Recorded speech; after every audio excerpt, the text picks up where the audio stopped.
Pimpinan KPK baru, ini yang milihin Jokowi loh. Ya. Makanya salah satu yang harus dilakukan. Menarik. Iya kan? Panselnya kan panselnya Pak Jokowi. Iya. Terus 10 nama dikirim ke DPR. Pas Prabowo belum dilantik.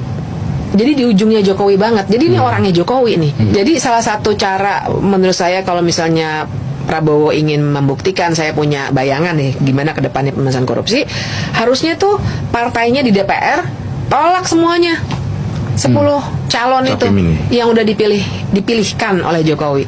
Tapi Pak Jokowi intensinya memang mau merusak KPK gitu. Pak Agus, waktu itu Bapak kan juga ketua KPK, ya. Dan sekarang pimpinan KPK itu dianggap sebagai mereka yang penuh kontroversi, justru dan dijadikan sebagai alat politik kekuasaan. Waktu zaman Pak Agus gimana?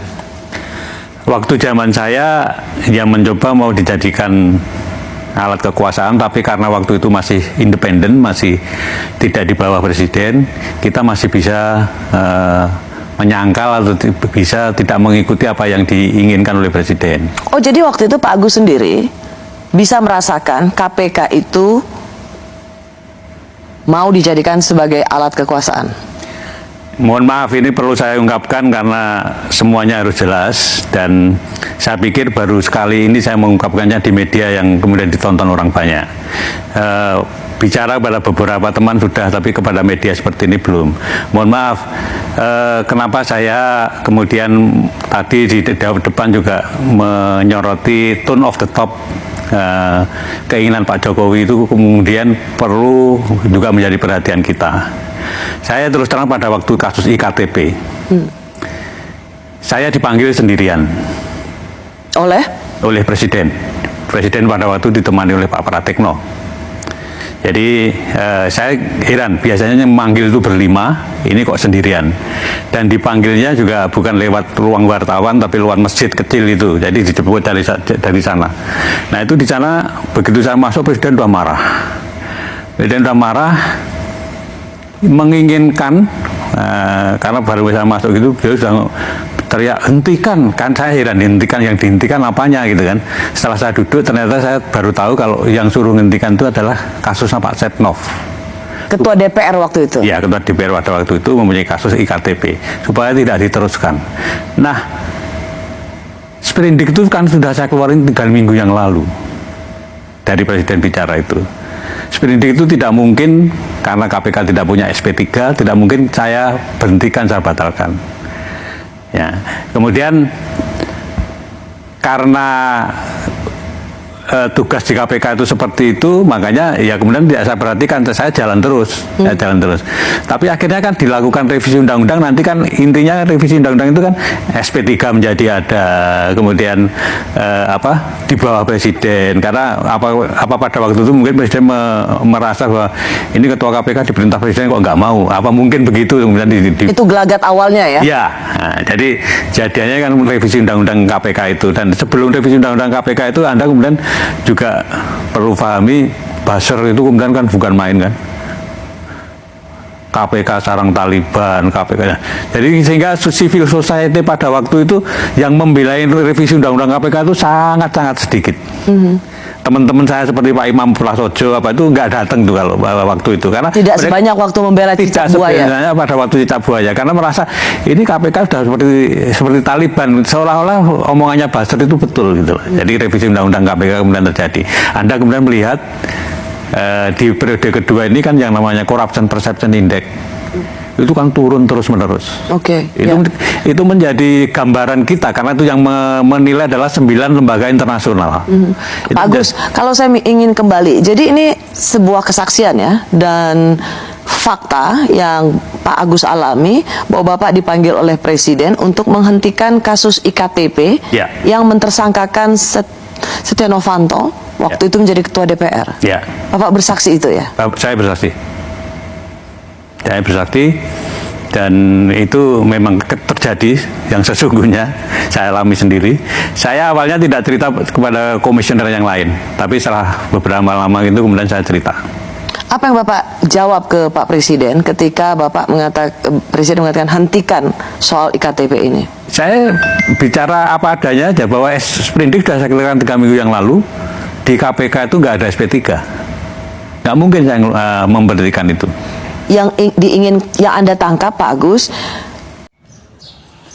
Oke, kembali lagi di channel Sonka TV. Salam inspirasi, salam NKRI, harga mati. Nah, teman-teman, tentunya sudah mendengarkan sedikit edukasi dari saudara kita dan saudari kita mengenai Jokowi dan KPK.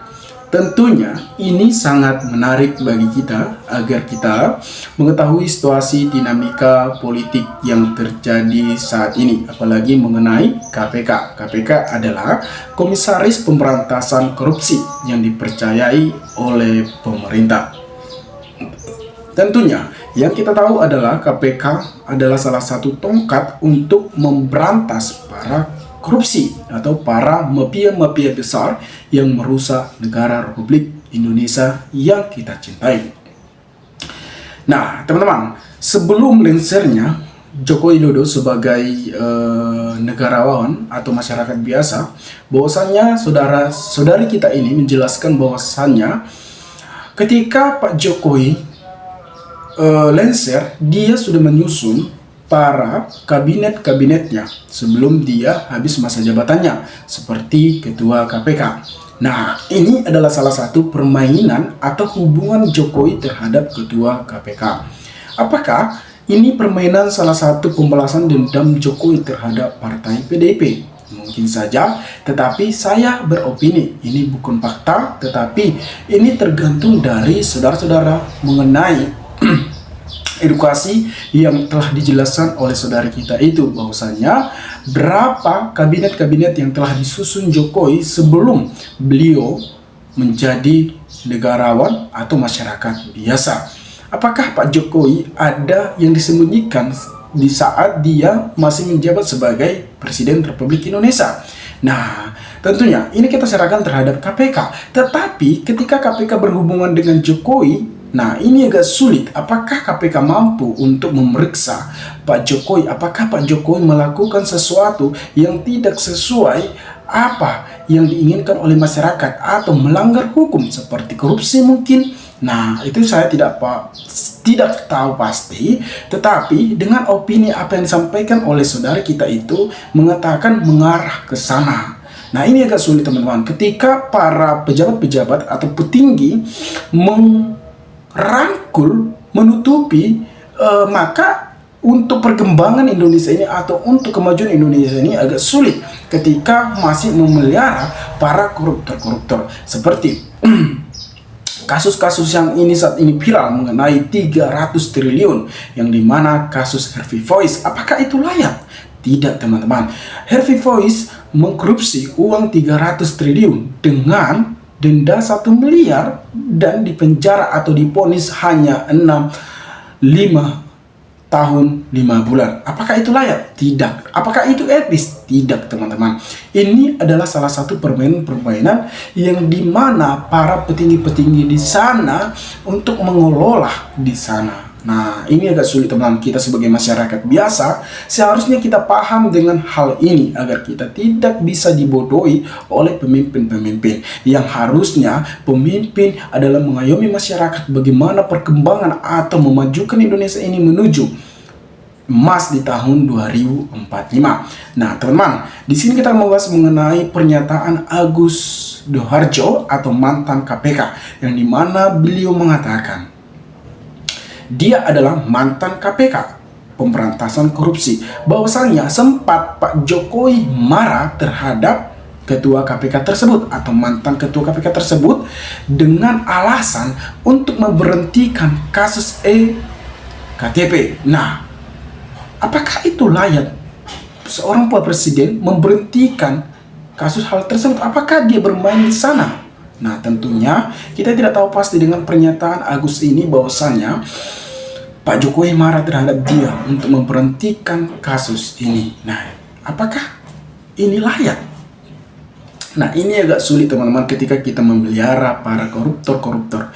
Maka Indonesia ini ya gini-gini aja, tidak ada kemajuan. Apalagi pernyataan Agus ini sangat logika sekali. Dan ada juga pernah saya tonton pidato dari Agus atau mantan KPK ini mengatakan bahwasannya KPK tidak akan mampu untuk memberantas para koruptor di Republik Indonesia ini. Nah, sulit teman-teman. Nah, saran saya seperti apa Indonesia ini ke depannya ketika para koruptor saja masih dilindungi? Ya, kita bisa lihat teman-teman, ketika para koruptor sudah terbukti merugikan negara seperti Harvey Voice lah 300 triliun. Ketika dia banyak duit, maka denda hanya 1 miliar dan dipenjara hanya 6,5 bulan tahun. Apakah itu layak? Tidak teman-teman. Ini kita serahkan kepada Jaksa Agung ataupun KPK teman-teman.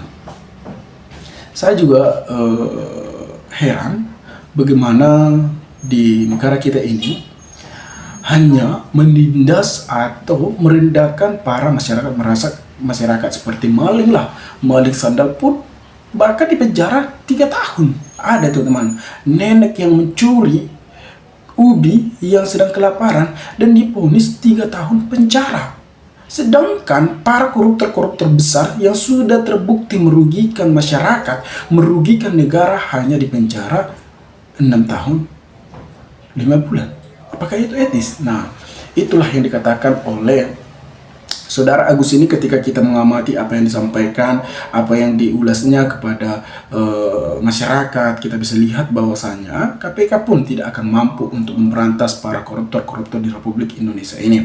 Seperti yang dibahas oleh saudari kita tadi, bahwasanya ketika lensernya Joko Widodo sebelum habis masa jabatan, dia sudah menyusun seperti ketua KPK. Nah, dan lain-lainnya sejajar-sejajarnya. Nah, ini menutupi kasus yang telah dibuat oleh Joko Widodo. Nah, saya heran teman-teman, ketika kita sudah memberikan kepercayaan terhadap presiden, nah ini bagaimana kita untuk memberantas korupsi atau para mafia-mafia besar, ini kita serahkan terhadap Prabowo Subianto untuk menggantikan ketua KPK dan para menteri-menteri yang sudah disusun Jokowi sejak awal.